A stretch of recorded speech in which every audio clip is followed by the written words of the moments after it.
అసలు మూవీస్ బాగా తీస్తారు అననే ఒక మంచి ఇంప్రెషన్ ఎంత ఉందో, ఈ గ్యాప్ గురించి ఆడియన్స్లో అంత డిసప్పాయింట్మెంట్ ఉంది. ఎందుకు ఈ గ్యాప్ ఎందుకు?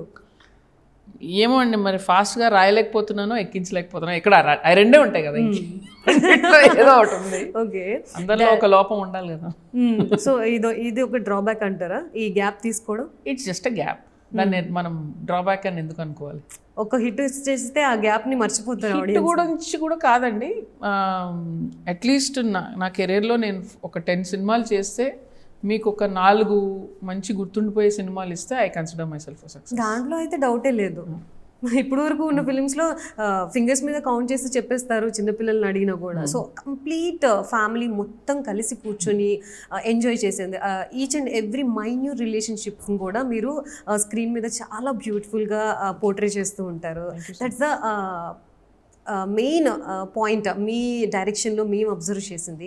మీరు అలా రావాలని నిజంగానే ప్లాన్డ్గా వస్తారా, లేకపోతే మీ ఐడియాలజీలోనే ఈ ఫ్యామిలీ రిలేషన్షిప్ మీద అలా ప్లాన్ ఏం లేదమ్మా. ఐ థింక్ బేసిక్గా మన సినిమా తీసేటప్పుడు మనలోని ఏదో కొన్ని కోణాలు కొన్ని రిఫ్లెక్ట్ అవుతూ ఉంటాయి సినిమాలో.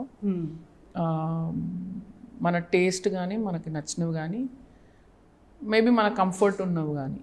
సో ఇట్స్ జస్ట్ దట్, అంతే అంతే. కాన్షియస్గా ఇట్లా చేయాలని ఏం లేదు.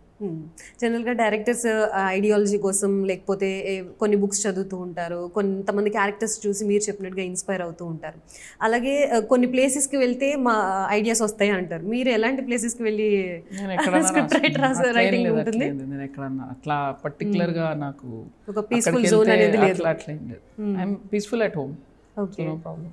సో ఇంట్లో ఉంటేనే మంచి పీస్ఫుల్ ఐడియాస్ వస్తాయి అంటారు. ఎక్కడన్నా మనకు ఐడియా ఎక్కడొస్తుంది మనం చెప్పలేము.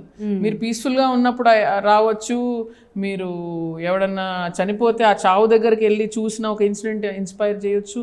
సో అట్లా పీస్కి క్రియేటివిటీ కనెక్షన్ లేదు. Creativity can spark anywhere.